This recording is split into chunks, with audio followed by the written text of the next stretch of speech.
tarde a todos. Cumprimentar especialmente a Senhora Ministra, em nome do Centro Nacional de Cultura, que aqui represento conjuntamente com o Dr. Tiago Oliveira Martins, e, sobretudo, agradecer a sua disponibilidade para participar nesta iniciativa que o Centro Nacional de Cultura realiza com o Fórum Demos e com a liderança do Dr. Álvaro Vasconcelos, e que se insere dentro de um conjunto de conferências que se prolongam pelo próximo ano e que, de certa maneira, têm uma ligação com a temática do 25 de Abril dentro de um contexto mais alargado do que foi a base, do que é a base e do que é a atualidade também das nossas estratégias de defesa. Portanto, Sra. Ministra, prezamos muito também o protocolo que temos e o acordo que temos para a digitalização de toda a documentação do espólio do Instituto de Estudos Internacionais Estratégico, que vimos fazendo em parceria com o Ministério da Defesa, e, sobretudo, agradecer a sua presença, não apenas na qualidade de representante do nosso governo, mas na sua dimensão de especialista nestas matérias. Portanto, e o seu contributo será também esse nível. Queria agradecer também a todos os sócios, vários sócios que aqui vejo do Centro Nacional de Cultura, que são a nossa âncora permanente, e também hoje, neste dia, a participação de jovens estudantes de várias universidades que aqui irão também ter uma atuação que me parece importante, uma reflexão sobre este tema. Portanto, a todos e cada um de vós e às vossas escolas e universidades, muito obrigada por terem vindo e certamente será um contributo importante para esta reflexão. Guilherme, quer dizer qualquer coisa mais? Duas coisas apenas. Então vá. Duas coisas apenas. Agradecer à Sra. Ministra, minha querida amiga, é a realização dos ideais da defesa nacional, que longamente foram objeto das nossas conversas. Dr. Álvaro Vasconcelos, a Casa, e o Instituto de Estudos Estratégicos Internacionais foi uma referência indiscutível em termos do estudo, da reflexão sobre os temas estratégicos, e o Centro Nacional de Cultura, com o apoio do Ministério da Defesa, assegura que os materiais relativos a esse trabalho, longo trabalho e muito profundo e profícuo trabalho que realizamos, obviamente que é alguma coisa que está a ser feito, e só graças à iniciativa do Dr. Álvaro Vasconcelos, que é o pai, a mãe, etc. É a família. E, naturalmente, sem o apoio do Ministério da Defesa não teria sido possível. Ora, muito bem, estamos justamente a celebrar os 50 anos, 25 de abril de 1974. Vejo logo na primeira fila duas referências fundamentais da preparação da democracia. Não digo mais porque são a nossa grande amizade e admiração por tudo aquilo que ainda hoje representa.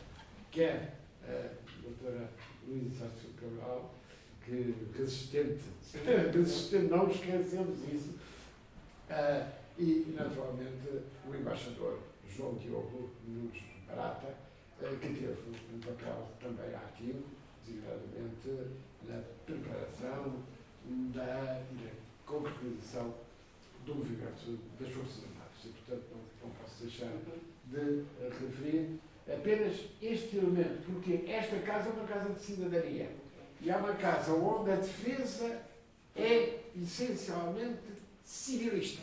Não é uma noção, é algo que se encontrava no documento do movimento das Forças Armadas.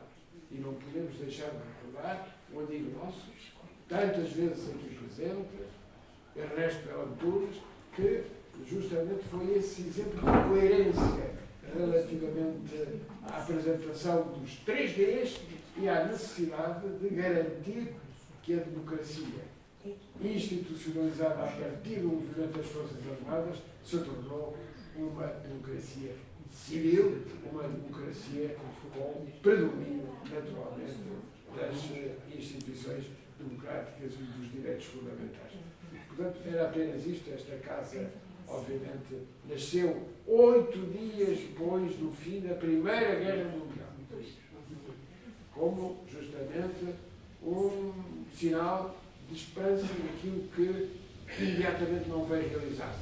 Não tivemos imediatamente aquela democracia que parecia que os ventos europeus nos anunciavam. Mas, ininterruptamente, desde maio de 1945 até hoje, aqui estamos e portanto, não esquecemos. E pronto, muito bem, obrigada. Só para terminar, uma vez que temos aqui muitos jovens e que certamente já se informaram e conhecem a história do Centro Nacional de Cultura, mas apenas uma pequena história que é importante. Muito se passou aqui, muitos dos pioneiros desta reflexão e desta ação do 25 de Abril, que foi nesta casa que fizeram, mas só com um apetite. O microfone que o Dr. Francisco Sousa Tavares utilizou ali no Lar do Carmo, microfone, megafone, era o megafone das visitas que o Centro Nacional de Cultura fazia. Portanto, há aqui uma história, e há as pequenas histórias que nos ajudam também a perceber. Mas o mais importante é o que se vai passar e, portanto, desejo a todos uma boa conferência e também uma boa participação. E muito obrigada mais uma vez, Sra. Ministra e Álvaro.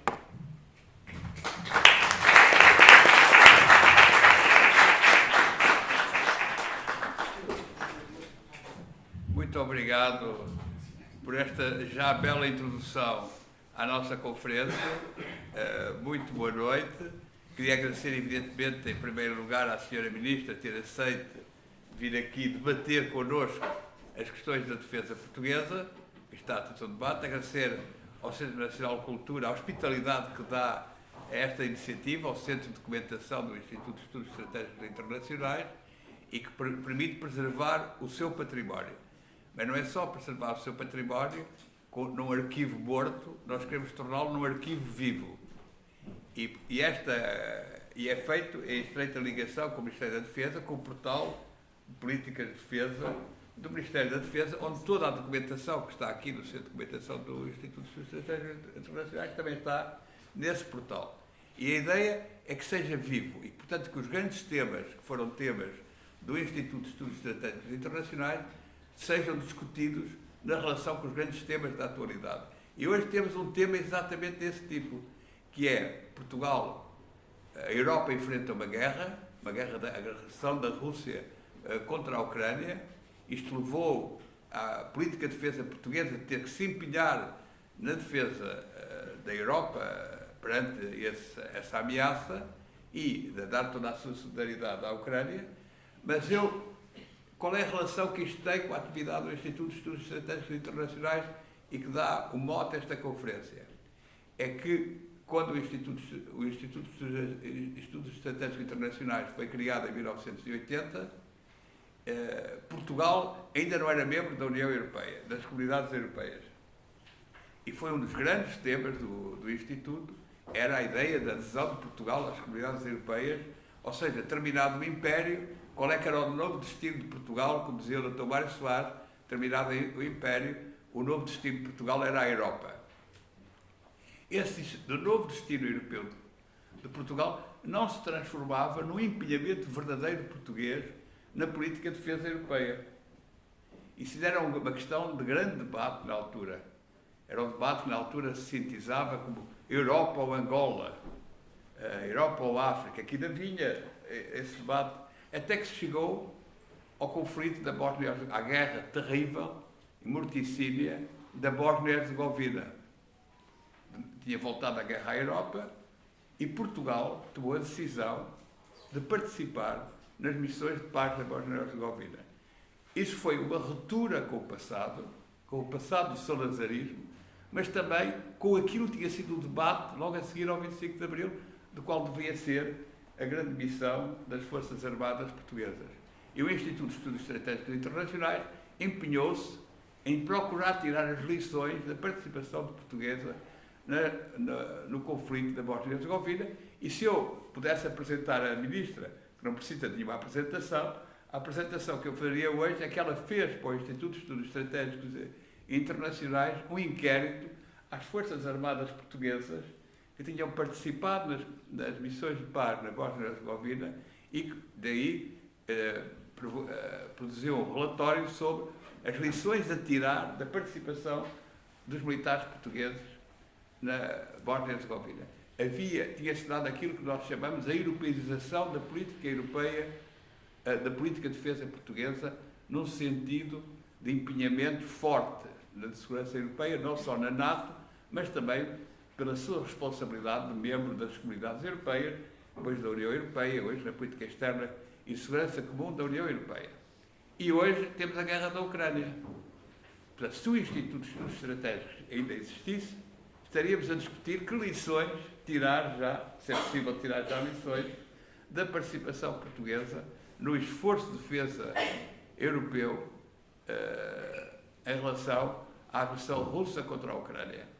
E é isso que decidimos discutir hoje, no fundo, com a ajuda da Sra. Ministra, na sua função atual, mas também com a sua o outro chapéu que teve de investigadora das lições que se tiraram da guerra da Bósnia, discutirmos o que é que isto implica para a política de defesa portuguesa. Da Bósnia à Ucrânia, que lições para a política de defesa portuguesa? Qual é o nosso caminho de europeização da nossa política de defesa? E decidimos fazer isto de uma forma participativa. E agradeço muito à Sra. Ministra ter aceito esse modelo de discussão. Ou seja, a Sra. Ministra vai fazer uma curta introdução e depois teremos uma série de questões que serão postas pelos participantes, muitos deles que são jovens estudantes das universidades da região de Lisboa, e queria agradecer muito à Mariana e à Catarina Cerqueira o trabalho todo que fizeram de mobilização para que houvesse uma participação tão significativa de estudantes das universidades, que porão questões, e todos os participantes, estou aqui, de certa forma, exagerando, transformamos isto numa Assembleia Cidadã, em que a Sra. Ministra ouvirá, discutirá, que é sempre uma questão arriscada, uma Assembleia Cidadã. Mas pronto, o risco é a missão da atividade política, não é? Pronto, e isso, não queria dizer mais nada, queria só agradecer muito e dar a palavra à Sra. Ministra para introduzir a nossa discussão. Muito obrigado. Álvaro, permite-me tratá-lo assim. Por favor. Conhecemos há 30 anos e quero, desde já, agradecer o convite para estar aqui ao Centro Nacional de Cultura, agradecer o trabalho que têm feito também em todos os níveis, mas também este com a preservação do património do Instituto de Estudos Estratégicos Internacionais, no qual tive o prazer de participar ainda enquanto estudante e depois jovem investigadora, e cujo trabalho acompanhei durante muitos anos. É um momento muito significativo para mim poder estar aqui, celebrando, enfim, aproximamos nós da celebração dos 50 anos do 25 de Abril, falar de defesa com jovens, e neste contexto em que, tal como há 30 anos atrás, enfim, voltamos a ter guerra na Europa. Essa é a parte menos interessante de tudo isto, mas de facto permite-nos fazer aqui algumas reflexões, e eu espero não demorar muito na minha intervenção inicial para poder dar-vos a palavra e aceitar plenamente o repto de ir conversando em modelo mais livre. Aproveito, aliás, para dizer que vou aproveitar a liberdade académica deste ambiente e o facto de estar com jovens e com todos vós neste ambiente para podermos, enfim, ter uma conversa um pouco mais solta. Os ensinamentos são variados, naturalmente, aqueles que ao longo de todo este tempo poderemos tirar. A primeira nota é talvez a de que a guerra nos Balcãs e depois a intervenção da NATO na Bósnia e Herzegovina, as missões IFOR e SFOR, que foram de facto um marco de inflexão da política de defesa portuguesa. Ela não apenas se europeizou, tomando a expressão do próprio Álvaro, na realidade, um debate que era intenso na altura, mas que continua. Eu acho que ainda temos o debate de Europa e Atlântico, de alguma forma, é esse o eixo em que nos deslocamos sempre. Mas o que aconteceu foi algo mais estruturante. Voltávamos à Europa desde a Primeira Guerra Mundial, que não estávamos, tínhamos ido para a África, e é da África que temos as experiências no plano da defesa. Voltamos à Europa, saindo dessa outra zona em que nos movíamos, com consequências de facto muito, muito importantes. Talvez a mais importante seja o facto que a política de defesa e a nossa participação a partir daí de forma muito mais ativa na política europeia de defesa, a vários níveis, podemos falar disso, fez com que também a política de defesa se tornasse intimamente ligada à política externa do Estado. Ou seja, há aqui um elemento que tornou a política de defesa um pilar da política externa do Estado português e do nosso país. Isso continua a ser assim, diria eu, porque estas primeiras missões na Bósnia, que o Instituto, aliás, seguiu num projeto em que eu fiz esse inquérito que o Álvaro se referia, mas que teve a participação de vários outros investigadores que olharam para aquele conflito de múltiplos ângulos, do ponto de vista das questões da opinião pública, na dimensão política, estratégica e tantas outras. Teve consequências, pelo menos a 3 níveis muito importantes. Os militares que foram, portanto, a própria instituição militar alterou-se profundamente. Essa participação foi o início de um processo de transformação estrutural que teve muito a ver com a dimensão expedicionária das Forças Armadas. Mas voltando um pouco atrás, já lá irei, 3 dimensões. Ao nível político-estratégico, ao nível organizacional e ao nível socio-identitário, digamos assim, para os próprios militares. Do ponto de vista mais estratégico e político, a participação nessa missão fez com que Portugal se tornasse um produtor de segurança. E é muito esta expressão de passarmos de consumidores de segurança a produtores de segurança, a coprodutores de segurança, na realidade, porque passámos a estar com outros parceiros e aliados. E essa participação na NATO, na União Europeia, nas Nações Unidas também, porque são as mesmas missões em que temos participado, desenvolvem-se ao nível dessas 3 grandes organizações e também ao nível, claro, bilateral e multilateral noutras dimensões, mas isso passou a ser absolutamente estruturante. A dimensão da política de alianças e o facto de sermos coprodutores de segurança, de percebermos que as fronteiras da nossa segurança não estão no nosso território, estão mais longe, estão onde estão também as ameaças que nos atingem e são cada vez mais híbridas. E, portanto, ao nível político-estratégico, um consenso grande do ponto de vista das nossas elites, dos governantes, na definição dos documentos estratégicos fundamentais de que devemos proteger-nos, defender-nos, participando em missões que são longe, que são missões internacionais, em coprodução de segurança com os nossos aliados e parceiros. Isto é um aspecto absolutamente fundamental que, a esse nível, marca e decorre dessa primeira participação e não deixou de ser assim. Ao nível organizacional, e aqui a minha veia sociológica traz-me também as problemáticas da organização e da cultura, para as Forças Armadas foi um momento que iniciou uma transformação, como dizia, da própria organização. As missões internacionais passaram a adquirir um peso relativo enorme na dimensão operacional das próprias Forças Armadas. De alguma forma, as Forças Armadas encontraram aí um espaço, um laboratório, um espaço de teste, não apenas para a sua produção doutrinária, para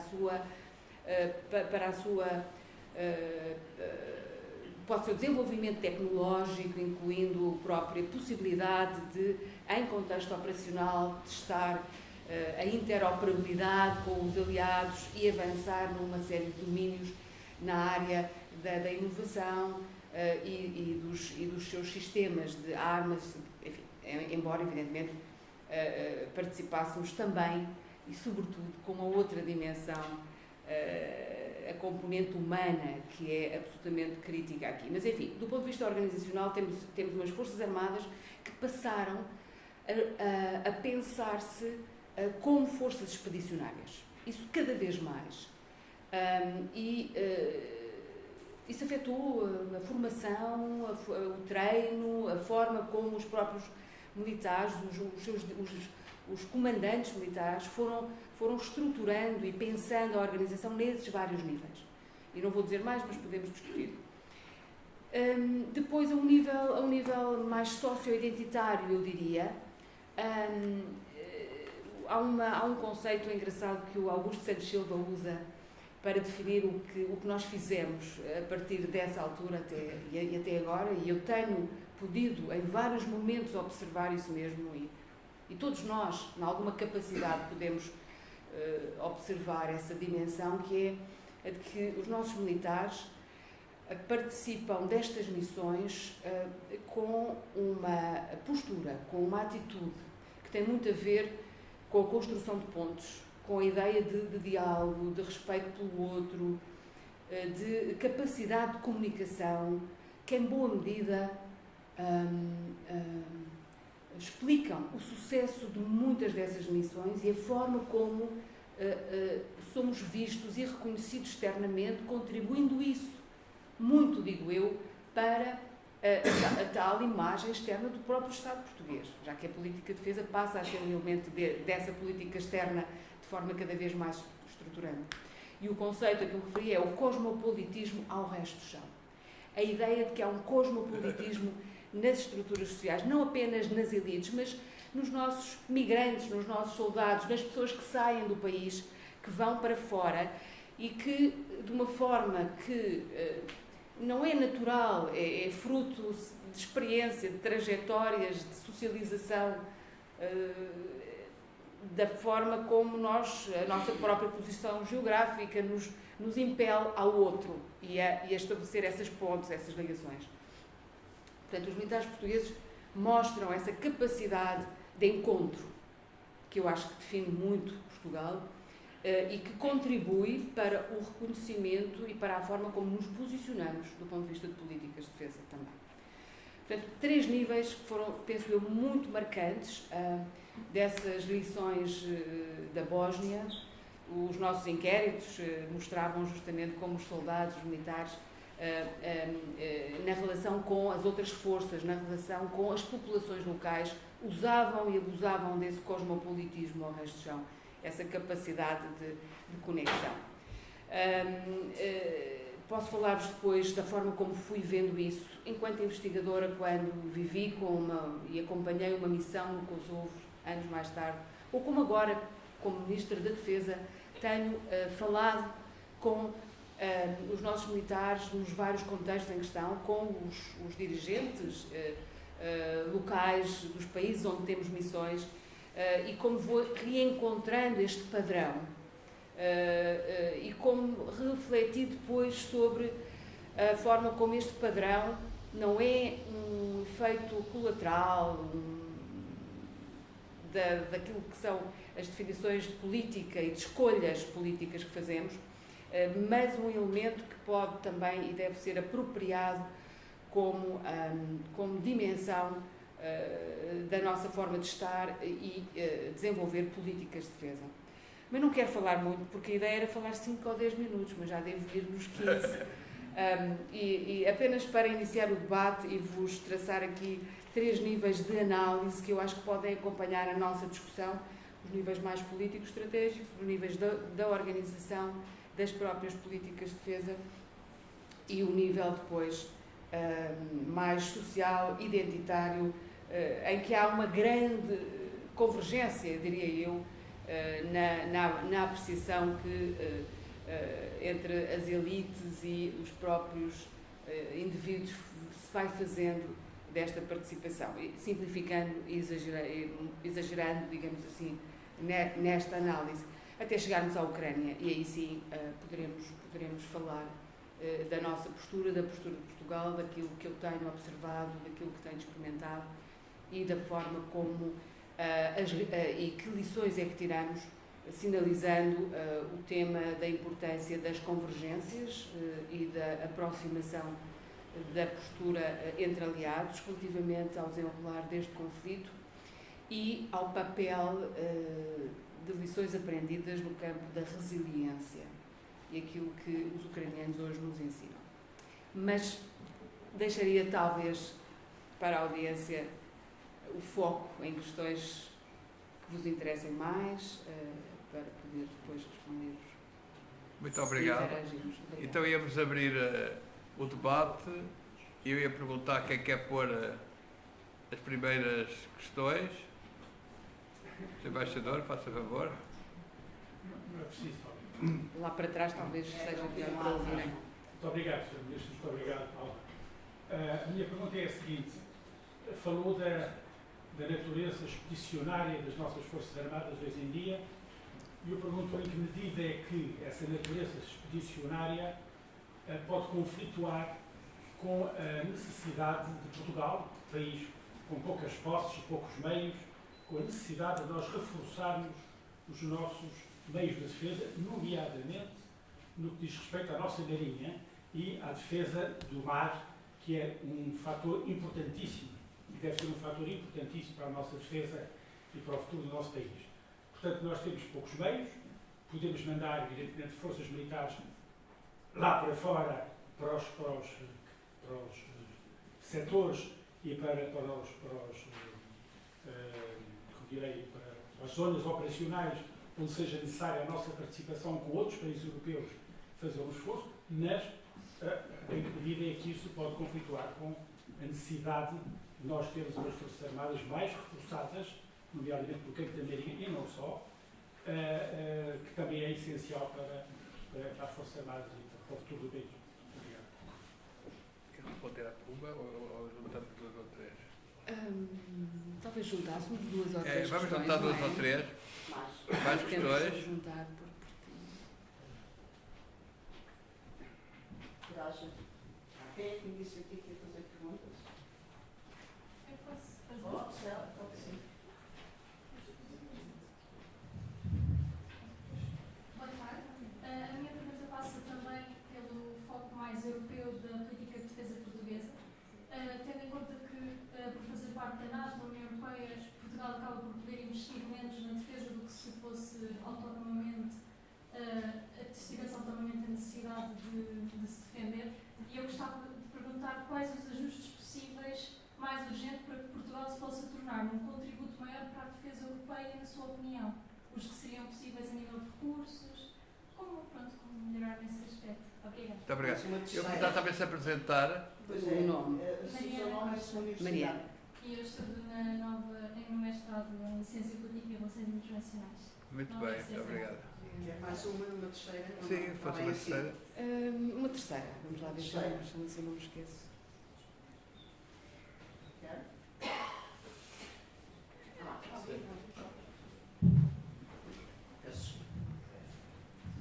Olá, boa noite. Obrigado, Sra. Ministra Doutora Marta Barcelos.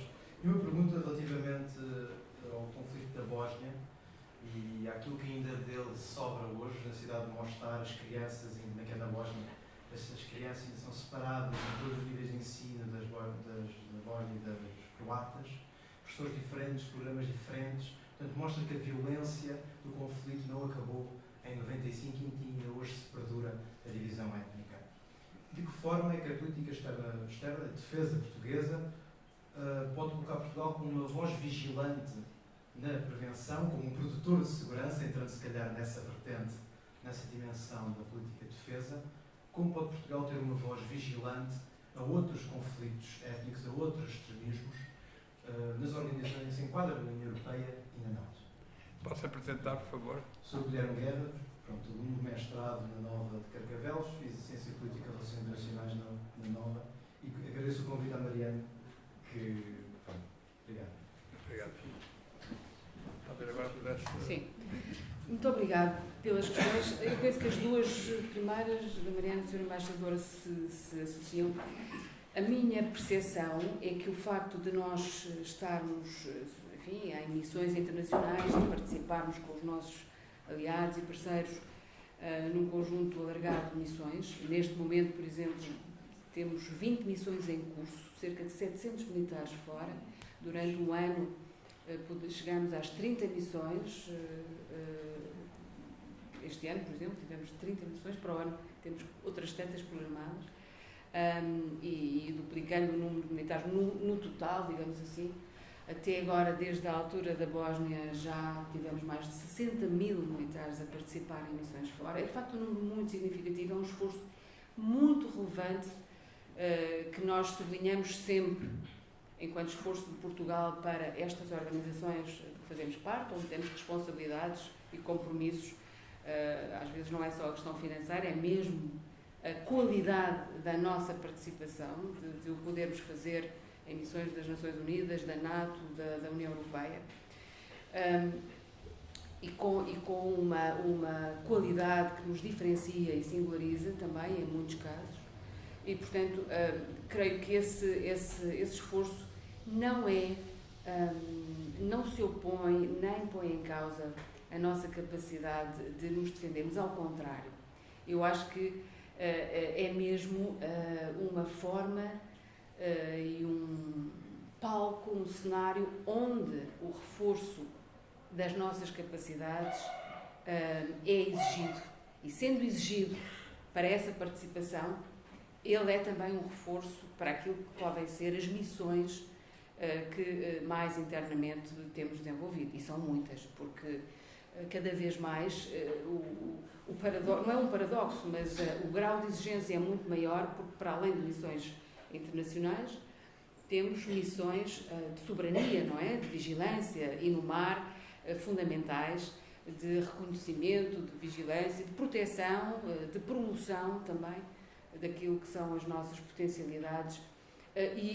O que tem acontecido, penso eu, é que o reforço das nossas capacidades para essas missões de soberania, ou até, e também as missões de apoio às populações e à qualidade de vida, da busca e salvamento, à prevenção e combate aos incêndios rurais, às missões de combate ao narcotráfico, transporte de órgãos, apoio em catástrofes, apoio a emergências civis cada vez mais frequentes.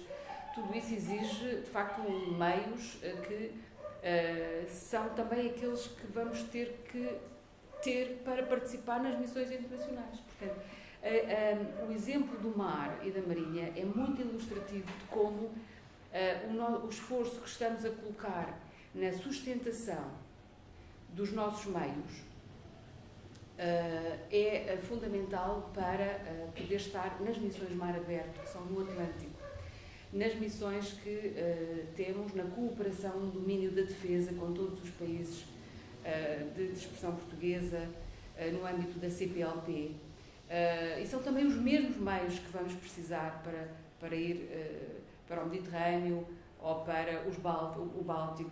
Portanto, creio que apostar nesses meios é também defendermos mais e melhor e ter mais meios para cumprir as missões que desenvolvemos aqui. Eu não é... Bom, enfim, tenho que o dizer porque participei muito não participei muito, não, de facto, sou Ministra da Defesa, tinha que fazer a revisão da Lei de Programação Militar, exigiu um esforço grande de definição de prioridades e uma delas foi mesmo a de dizer nós precisamos de, desde já, imediatamente, proporcionar maior operacionalidade e sustentação aos meios que temos. Ao mesmo tempo que reforçar as reservas de guerra que nos faltam por décadas de algum desinvestimento devido aos tempos de paz, a par com projetos estruturantes que temos em curso e a par com inovação e modernização que também está a acontecer. Isso são 5.570 milhões de euros. Só a Marinha tem 800 milhões de euros para a sustentação e operacionalidade dos seus meios.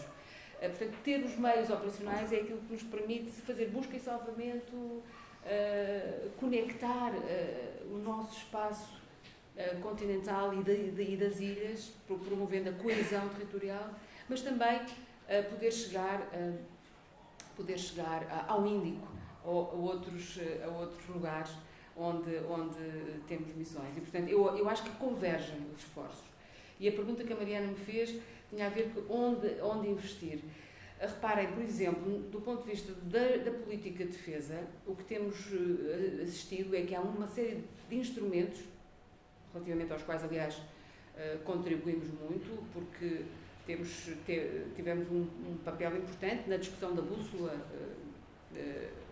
estratégica da União Europeia.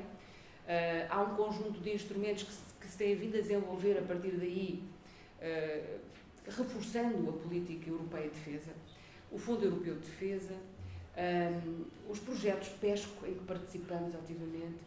Do Fundo Europeu de Defesa, por acaso recebi hoje a indicação de que estamos em calls de 28 projetos este ano, em relação, são mais 10 do que no ano anterior.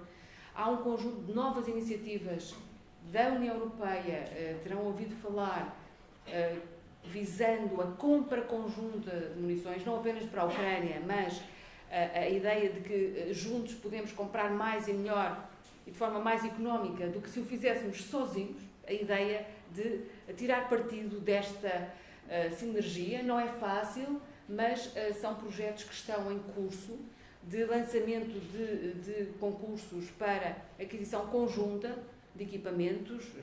Está a começar devagarinho, mas são passos que são absolutamente novos. Portanto, eu diria que temos que olhar para estas iniciativas, todas estas iniciativas. Agora, também em termos da NATO, temos coisas como o Fundo de Inovação da NATO, para o qual nós contribuímos e cada vez mais contribuímos financeiramente de forma muito relevante. Temos que poder tirar partido destas oportunidades para melhorar os nossos equipamentos das Forças Armadas em grande articulação com a economia de defesa, com as nossas indústrias, chamando-as cada vez mais a concorrer a estes meios, e o NIF, o NATO Innovation Fund, é uma outra oportunidade de o fazer, que não podemos perder, verdadeiramente, trazendo o sistema científico e fazendo estas coligações de interesse que eu acho que são fundamentais. É esse o caminho. E, portanto, penso que mais do que desafios ou objetivos em confronto, são oportunidades que temos que poder e saber aproveitar exatamente para nos reforçarmos também naquilo que são as missões ditas de soberania. Quanto à questão da violência da Bósnia, é de facto verdade que observamos frequentemente retrocessos em situações que julgávamos, estou a falar da democracia, por exemplo, mas também nestes territórios de conflito, apaziguados por missões, por intervenções internacionais, o risco dos retrocessos é enorme, e a zona dos Balcãs é hoje uma preocupação enorme para a Europa, em particular, porque observamos estas situações. Aquilo que se passa agora também em Gaza e no Médio Oriente, que voz é que nós podemos ter? Eu acho que temos que ter essa voz que nos impele a resistir e à pressão para a polarização e para o extremismo, que é mesmo a primeira coisa que temos que fazer. Não admitir que nos coloquem numa posição em que dizer que há que condenar veementemente o Hamas pela violência, pela crueldade do terrorismo, tenha que nos colocar num lugar onde não podemos, da mesma forma, dizer há que, nas intervenções, por muito justas que elas possam ser, do ponto de vista da defesa de um direito a existir e de combater o terrorismo, não tenham que respeitar os direitos humanos, o direito internacional, o direito humanitário. Temos e podemos fazer as duas coisas. Portanto, resistir. E depois trabalhar com a nossa voz de alguma moderação, porque eu pessoalmente acho que ser moderado é a coisa mais radical que podemos fazer nos dias que correm. É a mais difícil. É a que nos angaria menos carinho, menos afeto, porque nos deixa naquela terra de ninguém, que exige coragem, mas é isso que temos que fazer. Eu diria que se temos que ser alguma voz, e é na diplomacia que se tem que jogar muito do que são as respostas a estas espirais de violência, é na diplomacia. É na mitigação, por um lado, é dizer o que é que podemos fazer já, e temos que fazer já, para evitar mais violência, que são as soluções mais imediatas, mas é também depois a diplomacia para evitar as escaladas, para construir as soluções de futuro que nestes territórios têm que ser construídas e, portanto, estar lá, não nos demitirmos e colocarmos força. E estou a entrar num terreno que já não é o meu, que tem mais a ver com o meu colega dos negócios estrangeiros, mas a sua questão suscitou-me esta reflexão. Muito obrigado. Mais questões? Outras questões? É que eu passo o microfone. Está ali ao fundo, do lado esquerdo.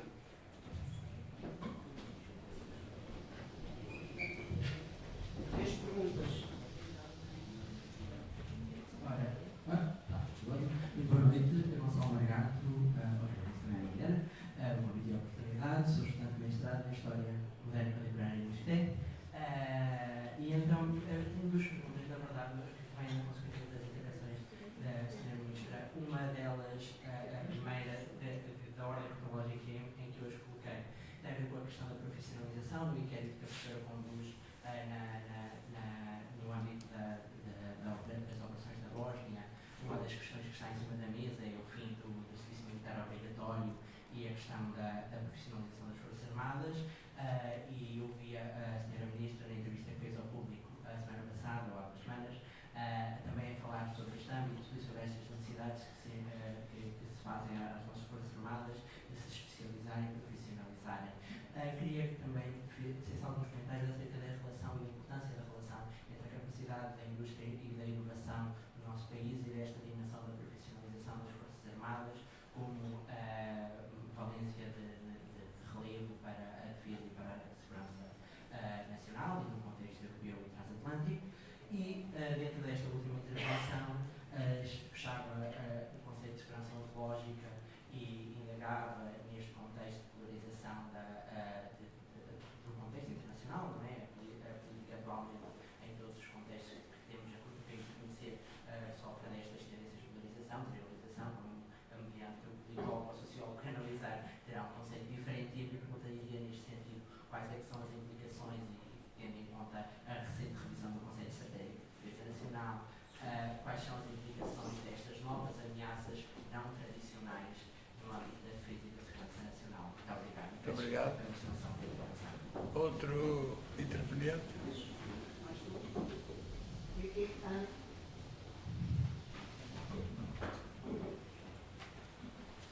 Boa tarde.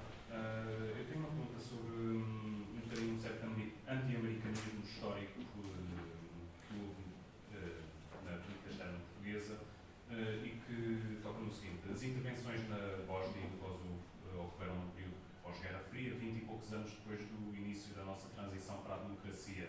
Para o ano celebramos, como disseram, os 50 anos do 25 de Abril, e os políticos de hoje são primariamente os jovens portugueses que ontem experienciaram essa transição democrática e o fim da Guerra Fria, e nos seus anos formativos viram um bocadinho a paz perpétua que lhes foi prometida desmoronar-se, primeiro com o 11 de setembro, as guerras no Médio Oriente, e hoje com o renascer de tensões nacionalistas e a maior guerra no continente europeu desde a Segunda Guerra Mundial.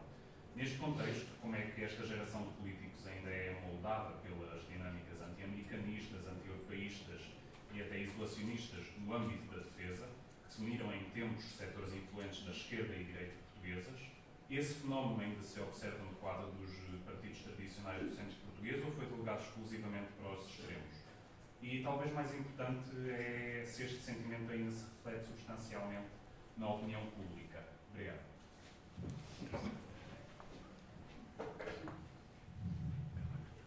Mais uma pergunta.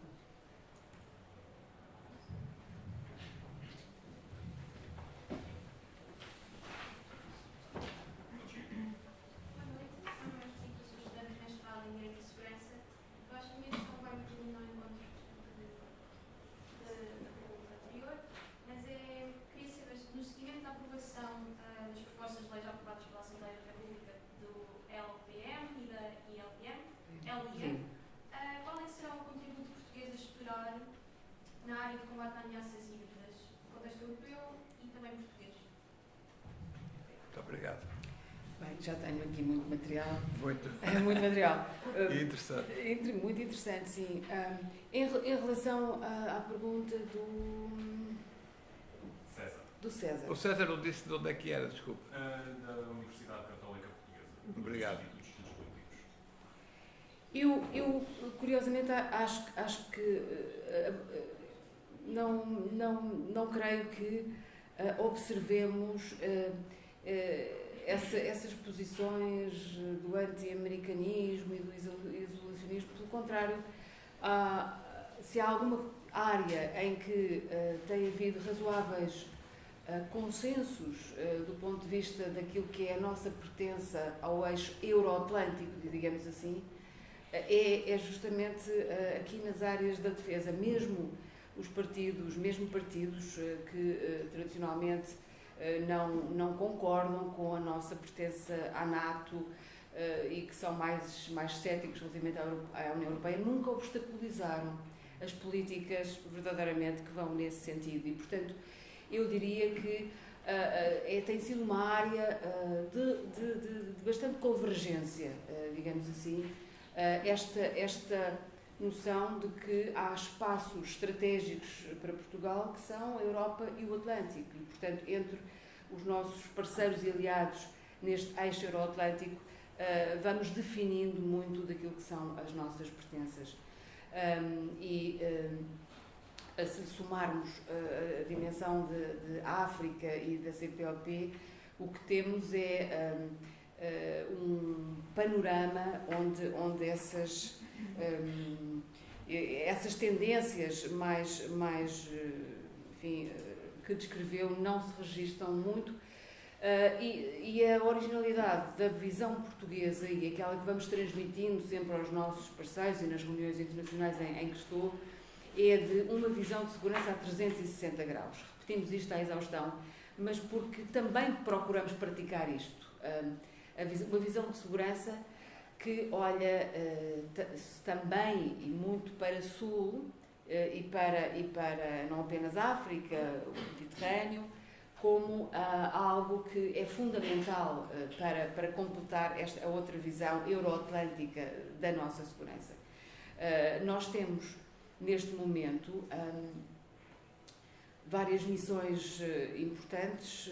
Participamos em todas as missões europeias em África e temos o comando da missão UTM Moçambique, que é uma missão muito importante porque foi também a primeira missão em que se testou um novo modelo de train and equip. Treinámos 11 companhias de fuzileiros e comandos no Moçambique para combater em Cabo Delgado. É uma missão europeia, embora com uma componente forte de portugueses, e o comando tem sido português dessa missão. E tem sido, talvez, aqui que ninguém nos ouve, a missão de sucesso da União Europeia em África. Está agora em reavaliação e gostaríamos muito que esse mandato fosse ou renovado, ou que de alguma forma houvesse alguma continuidade, mesmo que se conclua esta missão, que tinha um mandato muito claro e muito bem definido, e que pudesse continuar para sustentar o esforço e o trabalho que já foi feito em Moçambique. Mas só para dar um exemplo de uma missão, estamos também a comandar a missão no Mali, essa, enfim, mais complexa, porque o contexto é muito...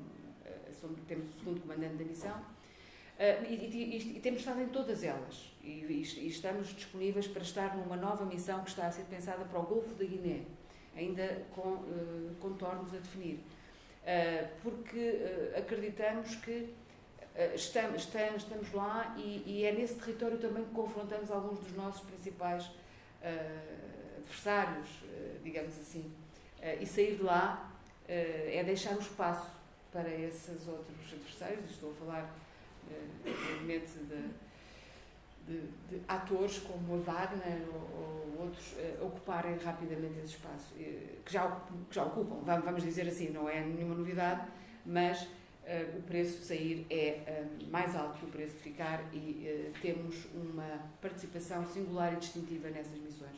E temos conseguido, aliás, participar do esforço com outros aliados para chamar a atenção para a importância de não deixar esse espaço do Sul entregue a outros atores, porque isso joga a nossa segurança.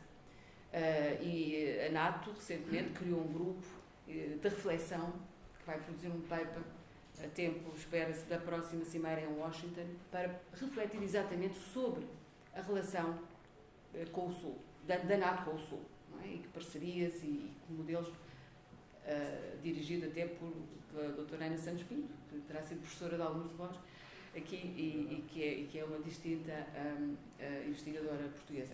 E, portanto, esta visão mais alargada, digamos, é aquilo que caracteriza também a forma como olhamos para a nossa política de defesa, e creio que há uma razoável convergência, diria, em relação a essa política.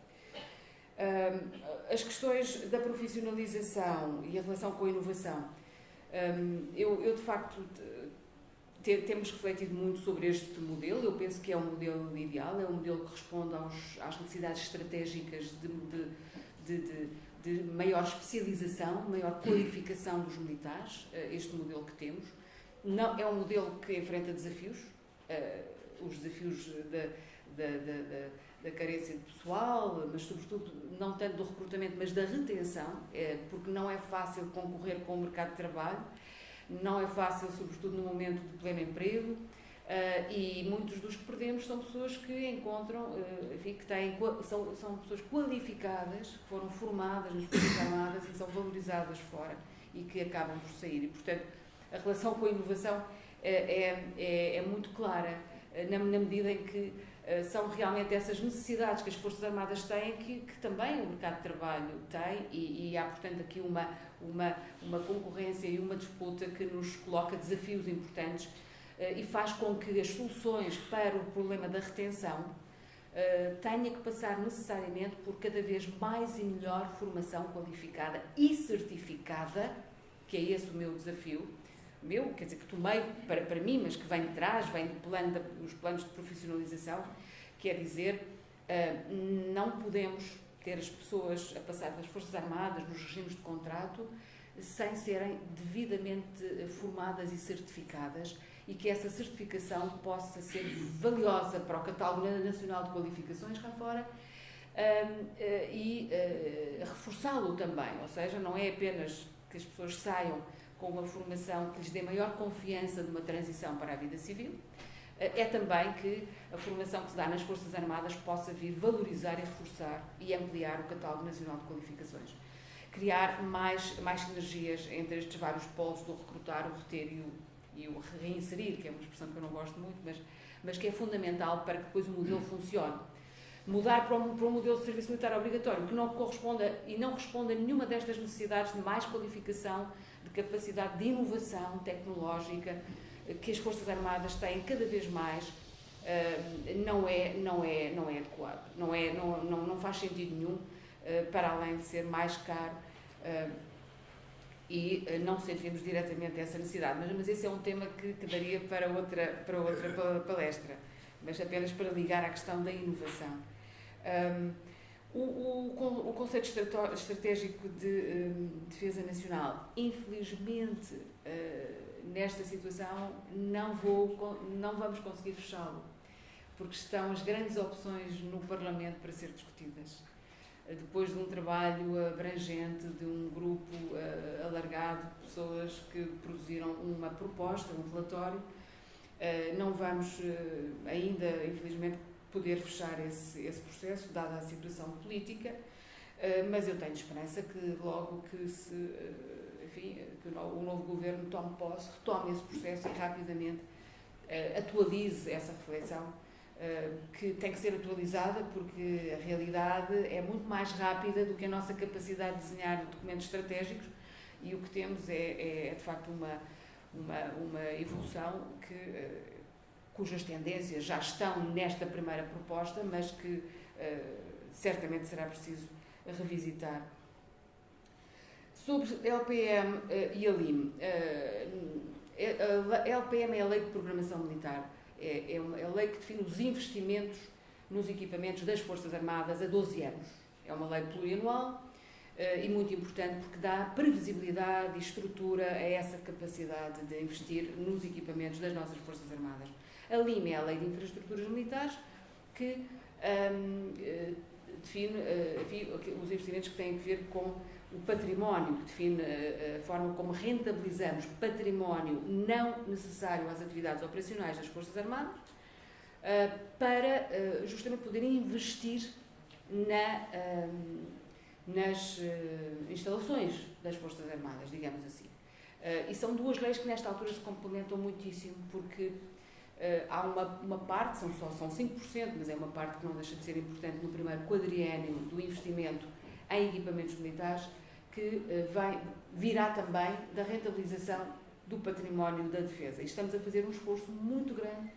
Eu espero que este trabalho tenha continuidade, tem mesmo que ter, para rentabilizar o edificado, designadamente em programas de arrendamento económico, com o IRU, o Instituto da Habitação e outras entidades, como as câmaras municipais, para rentabilizar todo esse património e podermos assim investir também um pouco daí em meios, naquilo que exceda a capacidade que a própria LIM tem que ter para suprir as necessidades dos projetos de infraestruturas das Forças Armadas.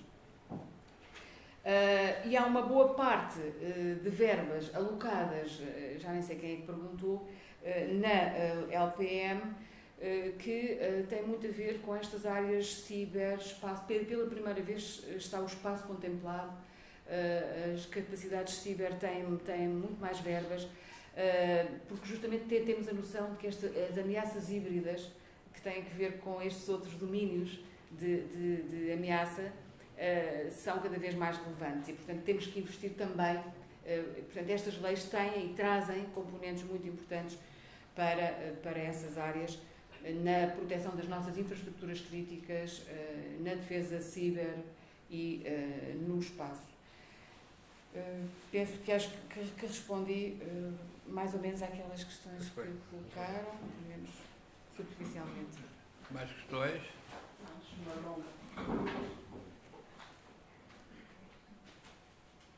Mais? Não há mais ninguém a querer colocar questões? Sim. Uma, duas, mais uma. Boa tarde. Eu sou Pedro Carvalho, estou no terceiro ano da licenciatura na USSH, e o semestre passado eu fiz Erasmus na Bósnia, e foi uma experiência bastante interessante. É de facto, como o Guilherme disse, um país super dividido, e desde o início da guerra da Ucrânia tem ressurgido o sentimento nacionalista sérvio, que foi a causa, no fundo, da guerra étnico-religiosa que aconteceu lá. Portanto, a minha pergunta seria: de que forma o conflito na Ucrânia põe em causa os conflitos adormecidos na Europa, como o caso bósnio, em que a vasta maioria dos bósnios sérvios quer, de facto, uma independência ou uma anexação à Sérvia.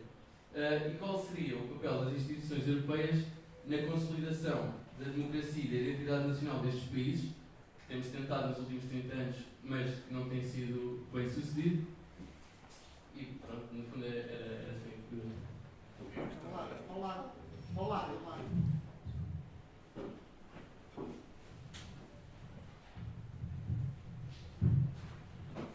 Olá, boa tarde. Meu nome é Joana Lopes, sou investigadora do ISCTE. Antes de mais, agradeço à Mariana pelo convite e também ao Centro Nacional de Cultura pela promoção destas excelentes iniciativas e também por aproximar de alguma forma o poder político à sociedade civil e, em particular, às camadas mais jovens. Bom, a Sra. Ministra, já agora muito agradeço a sua intervenção, falou e enfatizou significativamente a ideia da convergência e a ideia da cooperação de Portugal com os nossos aliados e com parceiros. Ora, tendo em conta que a guerra da Ucrânia, entre as suas várias consequências, impulsionou o reforço da cooperação, ou reforçou a união entre aliados e também portanto, a cooperação a nível militar, eu gostaria de perguntar se ainda faz sentido falarmos em exército europeu. Será que esse debate faz sentido na atualidade? Porque além da guerra da Ucrânia ter impulsionado a cooperação entre aliados, também se falou na ideia da autonomia estratégica e, portanto, gostaria de ouvir um parecer sobre essa matéria. Muito obrigada. Há uma terceira questão? Está aqui, depois está. Depois vai no segundo. Olá, boa noite. Eu sou o Guilherme, tal como aqui vários dos meus colegas também têm ciência política e relações internacionais na nova FCSH. Agora estou a tirar mestrado em Direito, sou especialização em Direito Internacional e da União Europeia na Faculdade de Direito da Universidade Nova de Lisboa também. E a minha pergunta também vai um bocado ao encontro das duas anteriores, ou seja, centra-se um bocadinho mais naquilo que é o conflito da Ucrânia. Tendo em conta que nós enfrentamos, para o ano há eleições nos Estados Unidos, nós enfrentamos a problemática de, possivelmente, o ex-presidente Trump voltar a ser eleito, e sabendo nós que ele tem um certo ceticismo relativamente àquilo que deve ser a posição americana histórica na NATO, desde logo até em congressos últimos ele tem-se gabado de negar orçamentos ou financiamentos americanos a certos Estados. Tendo em conta esta possível problemática, aqui uma pergunta um bocado mais numa dinâmica da doutora Helena enquanto ministra, como é que são as discussões relativamente ao futuro da defesa europeia comum, por exemplo, no Conselho Europeu ou nas instituições europeias? Será que nós mantemos ainda uma perspectiva muito historicamente relevante da Europa das Nações, em que a defesa deve ser feita ao nível das Nações, a nível nacional, ou será que há alguns países assim mais audazes que pretendem de certa forma, plantar na discussão a tal conversa da defesa coletiva com o exército europeu, porventura? Obrigado. Estou fechado. Sim. Bem, o exército europeu de facto é algo em que já não falamos no exército europeu. O que se fala é de facto construir sinergias, interoperabilidade. Vocês sabem bem que, por exemplo, aí temos desafios gigantes na capacidade de interoperabilidade. Há 10, 20, 30 modelos diferentes de certos tipos de equipamentos. A mobilidade militar é um projeto da cooperação estruturada permanente que justamente procura aproximar os países naquilo que são as suas capacidades, quer dizer, a possibilidade mais elementar de circular com os mesmos padrões e estándares operacionais. Há muita coisa, há muito trabalho para fazer na capacidade de cooperarmos e de operarmos em conjunto. E só esse é um desafio gigante para a ideia de termos um exército europeu. Não temos sequer a capacidade de ter, às vezes, um mesmo equipamento. Temos 10, 20, 30 diferentes e, portanto, operar em conjunto é o grande desafio. E há projetos que justamente vão nesse sentido.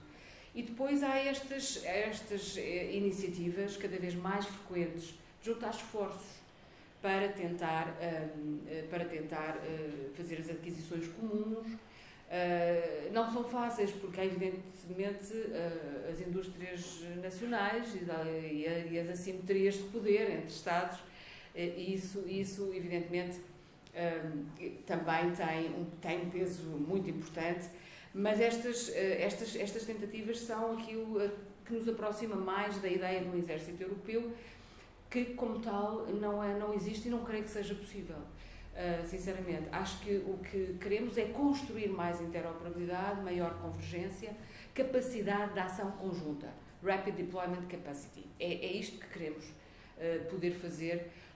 Uma força de 5.000 militares que está a iniciar-se. Houve um exercício importante em Espanha no mês de outubro, o LiveX, de teste primeiro teste desta capacidade. São pequenos passos que se vão dando, que não são fáceis, mas que são realmente que marcam uma grande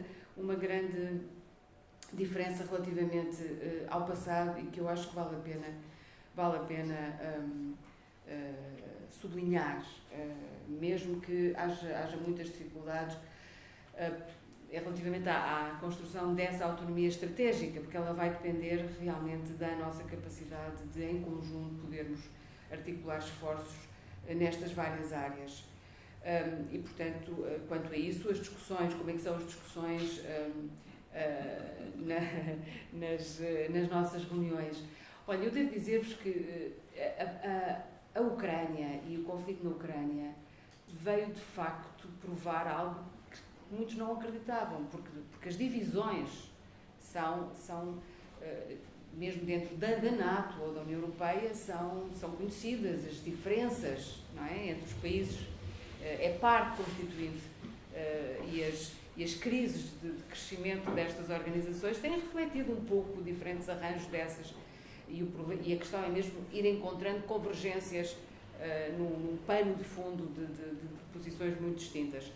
E a Ucrânia aproximou efetivamente e tem permitido manter, em relação à defesa da Ucrânia, um consenso que é absolutamente espantoso, eu diria. E é o que sinto. Mas não apenas na União Europeia ou na NATO.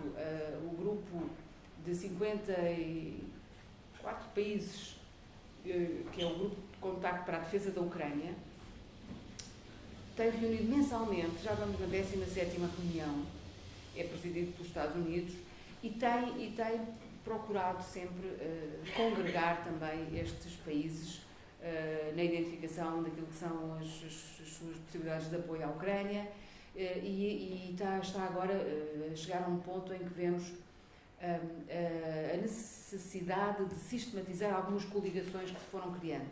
Ouvimos falar das coligações dos Leopard, as coligações dos F-16, da desminagem, das tecnologias de informação, estão a ganhar mais consistência e mais estrutura, diria eu, nesta altura.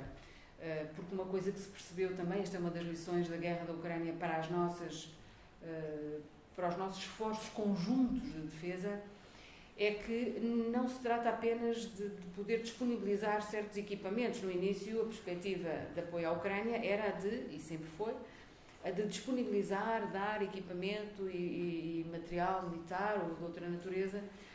Agora, percebe-se que se trata sobretudo de uma grande ação logística, sem sustentação, sem treino, sem sobressalentes, sem a coordenação, sem doutrina conjunta. Não é fácil depois de operar todos estes equipamentos, e, portanto, quando pensamos em mobilizar-nos para apoiar a Ucrânia ou para trabalhar em conjunto num esforço europeu que nos dote de maior capacidade de defesa coletiva, temos que pensar justamente nas exigências e condições para essa coordenação e para as múltiplas dimensões desse esforço no plano militar e no plano da defesa. E, portanto, é um pouco mais complexo do que apenas trabalhar com... Mas eu acho que já me dispersei um pouco nas questões que me colocaram, mas estas do Exército Europeu, das discussões que temos sobre a Ucrânia ainda, em relação às identidades, aos nacionalismos, A Ucrânia, eu estive na Ucrânia no dia 24 de fevereiro de 2023. Fazia um ano a guerra, o início da guerra. E confesso-vos que foi uma experiência muito marcante, como não podia deixar de ser. Deu-se a coincidência, aliás, que eu era a única Ministra da Defesa naquele dia. Tinham sido convidados mais ministros por qualquer razão. Não foram, ou não puderam, ou a agenda, ou não quiseram ir. Era uma situação que suscitava algumas preocupações. Mas, pelo facto de estar lá, acabaram por me levar com eles para o centro daquelas cerimónias e pude visitar iniciativas que estão a ter, visitar também, ver pessoas, falar com pessoas da sociedade civil e foi uma visita curta, intensa, mas vim com duas palavras e duas imagens. Uma é a resiliência e a outra que lhe está associada à criatividade. Para além da destruição, que é possível de observar, da dor, do sofrimento naquelas cerimónias, o que se via e o que se sentia era de facto a resiliência, nem um queixume, a capacidade daquele povo se centrar, se concentrar na reconstrução, na ideia do que é preciso fazer, na ideia de que estamos a lutar pelo direito a existir. E isso é uma lição para todos nós, para a forma como temos que pensar e comunicar a defesa também aos nossos cidadãos, a importância de ter uma defesa eficaz, uma defesa reforçada na medida do possível, porque também há recursos e há prioridades e há escolhas a fazer. A política é isto. Mas na medida em que possamos fazer mais e melhor com os nossos aliados, pensar que de facto é fundamental estarmos preparados para defender não apenas os nossos territórios, as nossas infraestruturas, mas aquilo que são os valores fundamentais daquilo que nos dá a tal segurança ontológica, que são os valores da democracia, da liberdade, da soberania, da capacidade de sermos independentes, de definirmos o nosso futuro, de permitir que os nossos filhos cresçam e tenham um mínimo de condições. Tudo isso são os valores que temos que defender. E percebemos agora que, de facto, a defesa é uma componente fundamental de tudo isso. E destes conflitos sangrentos, de identidades assassinas que vemos emergir também entre nós, acho que temos de tirar muitas lições para valorizar também aquilo que temos e que nos diferencia e singulariza e que é um elemento muito importante para a construção da paz. E volto àquela questão do diálogo, da capacidade de comunicação que vemos nas nossas missões, nos nossos militares e que faz a diferença quando se está em contexto de missão, a procurar ajudar, a estabilizar outros contextos, a produzir segurança longe das nossas fronteiras, como aqui. E isso é muito valioso, acabo esta intervenção com uma pequena história que para mim sempre que teve a ver não com a Bósnia, mas com o Kosovo, uma situação onde eu estive. Conto sempre, portanto, os meus assessores que estão lá ao fundo já ouviram esta história várias vezes, mas é uma história bonita que tem muito a ver com esta nossa capacidade, que eu acho que devia ser codificada até em doutrina, e é uma lição que podemos dar a muitos parceiros nossos que não agem assim e que deveriam ter em conta a necessidade de estabelecer estas pontes para ver as suas missões serem bem-sucedidas. É uma história que me é contada por um sargento do batalhão que eu acompanhei no Kosovo, em Pristina, que me conta que na Bósnia, justamente, tinha estado num contexto onde, num café, ele estaria alguns na Sérvia, creio, e tinha um pequeno bigode assim daqueles, não sei se estão a ver, um bigode daqueles, sabem, daqueles bigodes muito suspeito. E estavam a conversar. Só uma piada. O Charlotte diz que o bigode foi roubado. O Charlotte. Já me roubou o fim da história, o Álvaro. Não diga. É verdade. Desculpa. Porque eles estavam na mesa de café e há uns tipos que estão a olhar com um ar muito ameaçador e às tantas aproximam-se mesmo e dirigem-se a ele e dizem-lhe assim, olhando, apontando para esse bigode, Hitler, mas com um ar mesmo. E agora tenho que fazer uma parte que envolve uma certa mímica e o nosso sargento levanta-se e diz-lhe, não, Chaplin. e faz a coisa da bengala e tal. Riem-se todos, dilui-se a tensão e portanto, esta é a maneira portuguesa de lidar com a adversidade, que é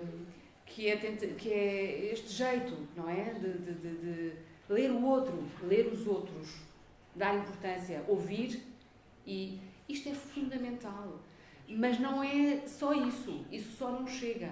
Temos militares que são muito bem treinados. Quer dizer, não é só by the book, mas o book é muito importante. São muito profissionais. Na República Centro-Africana, o ano passado, estive com o Primeiro-Ministro numa daquelas visitas de Natal, e estivemos foi de Natal, não foi? E estivemos com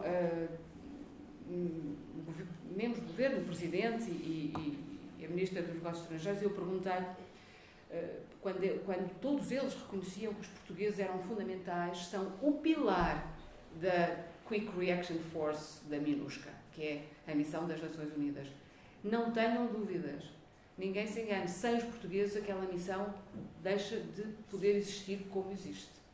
Temos uma responsabilidade muito grande e estamos ali a desempenhar um papel muito importante. E isso é reconhecido pelos dirigentes. E essa ministra respondeu-me. Porque eu perguntei, porquê que vocês gostam dos portugueses? Porquê que nos estão a dizer que reconhecem? E ela respondeu dizendo, pensava eu, porque os portugueses comunicam bem connosco, respeitam-nos, são simpáticos, são empáticos, sabem, enfim, esta dimensão cultural. E ela diz-me, bem, porque são muito profissionais, porque estão bem treinados, porque protegem as populações, que é aquilo que têm que fazer, que é o mandato daquela missão, proteger os civis. E depois também, evidentemente, temos uma relação muito cordial, portanto, são as duas coisas, não é? É combinar o treino, o profissionalismo de uma força com esta outra dimensão de interação que é fundamental neste tipo de contextos, em que os militares já não são uma parte dos conflitos, são árbitros no conflito dos outros. Apesar de uma panóplia muito diversa de missões, de peace enforcement, até peacekeeping e as várias categorias que vocês estudam na universidade, de tipologias de missões, a verdade é que em todas elas há uma coisa nova e cada vez mais é importante, que é que os militares que participam nestas missões, bom, e os civis, que naturalmente estão também, têm que interagir com uma panóplia de atores muito diversos no teatro de operações e têm que ter, portanto, uma formação e uma preparação provavelmente diferente, e temos que ter em atenção estas dimensões humanas, relacionais das missões como fatores que são tão importantes para o sucesso dessas missões como são outros fatores de nível operacional ou de nível doutrinário a outros níveis. Bem, mas agora já me estava a estender mesmo com a liberdade académica. Houve uma questão que era da Sérvia. Mas aí, se calhar, o Álvaro também podia responder. Não. Sim. Eu, enquanto quem vai sair diferentes de desculpa por interromper, os estudantes que por valores curriculares ou outros precisarem de uma justificação, façam-nos chegar, através dos interlocutores que os fizeram também chegar esta mensagem, certo? Mais alguma questão? Está ali. Há ali uma e depois a senhora mais sobre. Pois. Há ali duas. Há duas ainda? Boa noite, chamo-me Bernardo, sou estudante de uma licenciatura em Ciência Política e Relações Internacionais, na Nova, como nos aqui, e a minha pergunta toca mais no conflito sérvio-kosovar, com a recente realização no mês de dezembro deste ano. Queria perguntar até que ponto é justificável justificava a retirada das Forças Armadas Portuguesas em 2017 em Kosovo, tendo em conta esta agudização que é um conflito e não sabemos até que ponto a paz está garantida em Kosovo, e isso aí também a Sérvia ainda não reconhece de jure o Estado de Kosovo. E estava à frente, não era? Boa noite. Chamo-me Maria João Marcelino. Espero que a minha pergunta não saia muito do âmbito desta conversa. Estudo ciências farmacêuticas e, portanto, a minha pergunta vai também no sentido da saúde. Sabendo que a política de defesa nacional incorpora nela própria uma política de saúde, digamos assim, pela necessidade de regulamentar o auxílio nos países de intervenção na parte de saúde, como é que é feita essa conjugação, essa interoperabilidade entre os países que estão a ser auxiliados e os profissionais de saúde que fazem parte da instituição portuguesa? Aqui o Sr. Embaixador. Não, eu não queria fazer nenhuma pergunta, era só de contar uma pequena história a propósito daquilo que disse a Sra. Ministra de respeitabilidade dos nossos militares e da maneira como eles são vistos lá fora. Eu estive na Ucrânia há 20 anos, exatamente há 20 anos, em 2003, quando era embaixador em Moscovo. Fui lá a convite do meu colega que lá estava nessa altura e tive a oportunidade, enfim, de falar com algumas pessoas. E eles, sempre que eu dizia que era português, eles disseram: você representa um país, podia ter um papel mais importante na política internacional, porque vocês não têm, contrariamente aos países que nos rodeiam, interesses próprios e interesses em nós. Não é? Sabemos que eles nos ajudam porque têm um interesse em ajudar-nos. Vocês estão longe, não têm interesse absolutamente nenhum e, portanto, são absolutamente independentes na apreciação do nosso país e da nossa situação. Mas é que vocês deviam ter um papel mais ativo na política internacional. E eu dizia: estou absolutamente de acordo. Posso acrescentar só uma... Bom, queria saudar a Sra. Ministra. Eu andei muito, quando andava na política, que já deixei há bons anos, em muitas áreas ligadas também à política de defesa e segurança. Estive na falecida Assembleia da União da Europa Ocidental e em vários outros fóruns. Mas queria também, se me permitem todos, uma saudação especial ao meu amigo da década, Álvaro Vasconcelos, que, como certamente sabem, julgo que ninguém ignora isso, teve um papel fundamental no despertar para a importância dos estudos estratégicos. Criou e foi diretor do Instituto, e depois, a nível europeu, a mesma coisa, e encontramos em vários lados. Só queria agora reforçar o que o embaixador, também meu amigo de há muitos anos, acaba de dizer, porque a minha experiência prova que nós não temos a consciência, não só da história recente que ele falou, mas da importância estratégica dos portugueses ao longo dos séculos e da forma diferente, um pouco universalista, se quiserem, que eu, depois de pesquisar muito, cheguei à conclusão que isso veio, obviamente, de uma perspectiva cristã, que estava no Padre António Vieira e muitos outros, mas vem também das raízes romanas. Nós interpretamos bem o universalismo dos romanos. E o que é que eu encontrei? Eu, enfim, não quero fazer invejosos, mas a vida e a minha curiosidade também, e o Centro Nacional de Cultura também, com as visitas de um ciclo notabilíssimo desta casa, os portugueses ao encontro da sua história.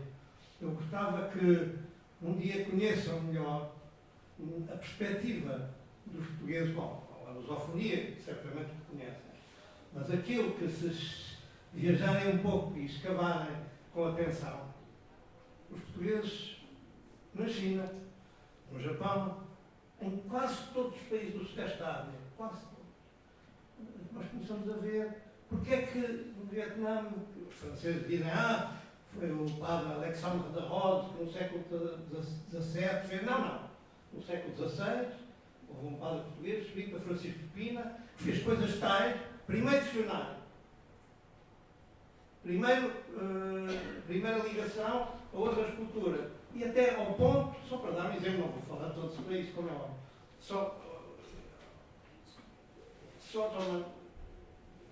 vejam isto, a influência foi tal que ele levou a que o Vietnã, como poderão ver e talvez saibam, adotou os caracteres latinos. O alfabeto é nosso. E, bom, na Indonésia nem se fala. Portanto, atenção muito a esse naquelismo, se quiserem, binarismo, de dizer os portugueses são isto ou aqui, fizeram escravatura, claro, fizeram escravatura em certas áreas, fizeram coisas muito discutíveis, aos nossos olhos, mas os portugueses são vistos de outra forma. Na China, mesmo no tempo que nós tínhamos a primeira vez que nós estivemos em 76, diziam-me, atenção, Portugal é diferente, foi o único país que não impôs nunca à China os tratados desiguais. Pedro, muito obrigado. Muito obrigado, Pedro. Obrigadíssimo, Pedro. Não, é fascinante, podíamos continuar a noite toda, não era? Eu acho que sim, mas tem que ficar para outro dia, porque temos que ir jantar, mas as questões que colocaram e as reflexões são muito interessantes. Sobre o Kosovo, a razão pela qual estamos ou não estamos em certas missões tem algo de contingência, mas também tem algo de orientação aos nossos interesses estratégicos, evidentemente. E, portanto, há sempre uma combinação singular nos momentos da decisão sobre porque é que saímos de missões, porque é que não estamos em mais missões das Nações Unidas. Se calhar devíamos estar em mais missões das Nações Unidas. Neste momento, porque a MINUSMA no Mali vai estar a terminar, não é? Temos que retirar todos até ao fim do ano, um grande desafio. Estamos na MINUSCA e temos 2 militares numa missão das Nações Unidas na Colômbia, mas já estivemos no Líbano, não é? E, portanto, poderíamos estar mais, mas há outras exigências. A NATO ocupa-nos agora quase 60%, mais de 50% dos nossos militares em missão e estão em missões da OTAN e porque a fronteira leste está, digamos, a absorver, é um drain, não é? Como se diz, de muito esforço, porque, claramente, com a situação, com a ameaça russa e com a situação na Ucrânia, temos mesmo que reforçar e, como sabem, há um plano de reforço muito considerável a todos os níveis para podermos ter em prontidão 300 mil militares, o que é realmente uma coisa extraordinária. Ao mesmo tempo, percebe-se que a situação para toda essa zona, a instabilidade nos Balcãs está a suscitar inúmeras preocupações, tanto que nós próprios vamos voltar ao Kosovo. Isto é, provavelmente, ou seja, não vamos enviar tropas, mas provavelmente sinalizaremos com enfim, nem sempre a ação com tropas constituídas é mais relevante ou a única possível. Temos formas de intervir internacionalmente, às vezes fazendo a diferença com os 2 militares que estão na Colômbia, na observação eleitoral, têm sido muito positivamente avaliados, por exemplo. Há muitas maneiras de contribuir e de estar internacionalmente a produzir segurança e nem sempre é preciso enviar tropas constituídas, digamos assim, em maiores números. E, portanto, acho que podemos ir fazendo a nossa diferença justamente com esta capacidade que também deriva um pouco da nossa situação geopolítica, o facto de não sermos daqueles países que têm, de facto, interesses e que vai em defesa dos seus interesses económicos e que provavelmente até podíamos fazer uma articulação mais feliz com essa outra dimensão, mas de qualquer maneira eu penso que é uma capacidade, como dizia o Sr. Embaixador, da qual podemos tirar mais partido. Esta ideia de que alguma percepção de neutralidade, de confiança, que também é muito importante. Ser aliado de confiança é cumprir a palavra dada, é como nas relações humanas. Uma das coisas que me apercebi na minha curta, rápida e intensa experiência governativa é que há tanto semelhante ao nível das relações humanas naquilo que são as relações entre Estados. E aí interferem os interesses e as paixões, que interferem também nas relações humanas. E a confiança é algo que eu acho que nós temos, em que temos apostado, em cumprir a nossa palavra. Podemos não ser aliados que prometem mundos e fundos, mas cumprimos a nossa palavra. Olhem, quando se gerou a questão da coligação dos Leopard, era preciso constituir um grupo de países para criar um grupo de tanques Leopard 2A6. Havia os A4 e dos A6. E a Alemanha era o país que tinha que dar as autorizações, as licenças, porque são os fabricantes. Quando o fizeram, muitos dos outros que antes diziam é preciso constituirmos a coligação, não avançaram. E era preciso alguém avançar. Nós avançámos nessa altura e criámos uma relação de confiança que foi muito importante e foi absolutamente decisiva. Os 3 Leopard Portugal deu. Um país que tinha 37 e que ficámos com menos 3. Esta hora já não sei fazer contas. Mas que nos permitiu manter a nossa capacidade e dar um contributo muitíssimo significativo, que foi decisivo naquele momento para avançar a coligação dos Leopard 2A6. Eu acho que nos valeu muita consideração da parte, não apenas do nosso parceiro da Alemanha, que nos ajudou depois, conforme eu próprio publicamente informei, nos está a ajudar a recompor também a operacionalidade dos nossos meios, mas perante outros parceiros. É este o tipo de coisas que eu acho que podem fazer a diferença e que muitas vezes fazem a diferença. Gostaria muito que nós continuássemos a ser assim parceiros de confiança, porque sobre isso construímos também a nossa reputação internacional. E isso vale muito no campo das relações internacionais. Álvaro, alguma coisa, alguma nota? O Álvaro seguramente fez uma conferência magnífica no Instituto de Defesa Nacional sobre esta situação. Sobre um tema bem diferente, eu acho que estamos a chegar ao fim. O que temos é que agradecer à Ministra a forma como respondeu a muitas perguntas.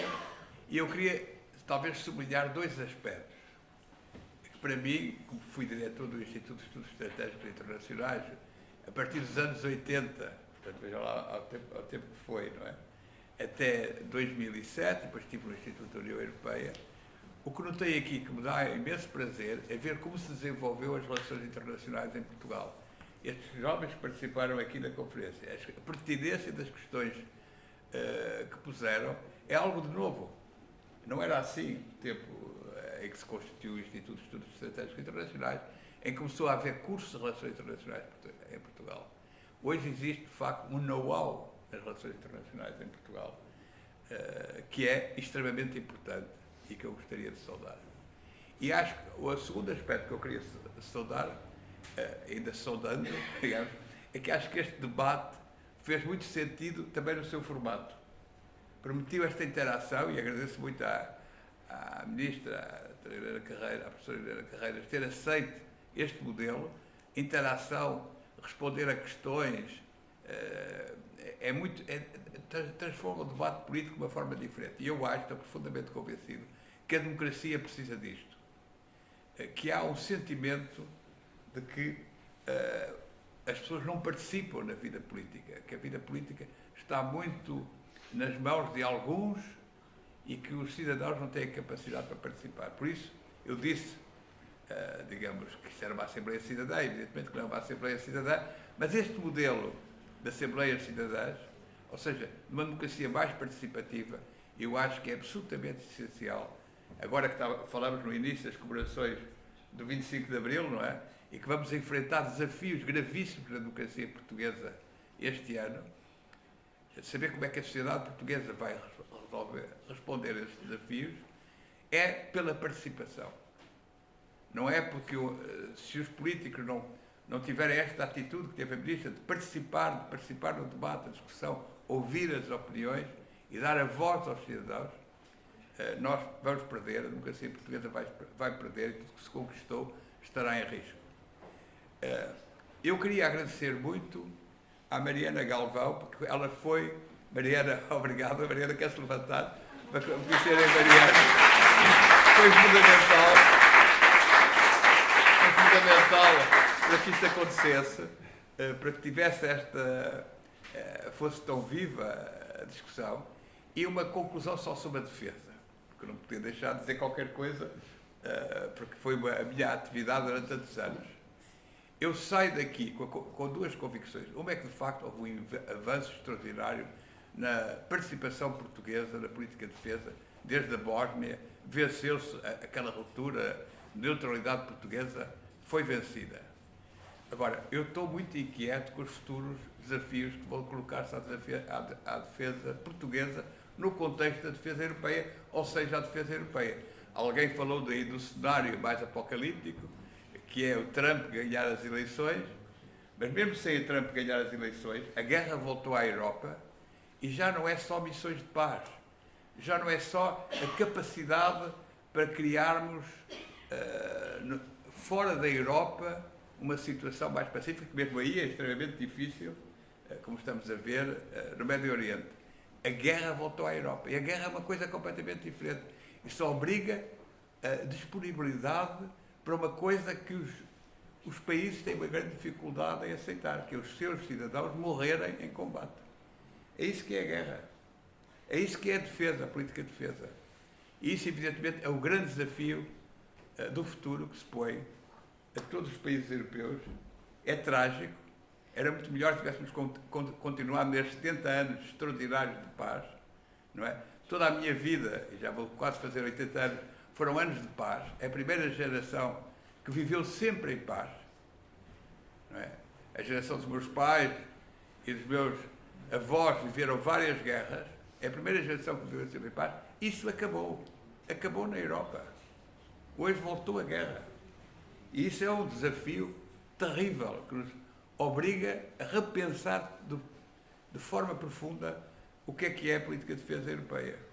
Que não pode ser só contribuir para a paz dos outros, agora é para a nossa própria paz. Vamos esperar que a tecnologia possa ajudar-nos a salvar vidas e usando meios de outra natureza, mas com a devida regulamentação e reflexão ética, que esse é outro grande tema. Como é que os drones e as novas tecnologias de defesa podem ajudar-nos a proteger as pessoas, mas proteger todas as pessoas e a regulamentar o seu uso, etc.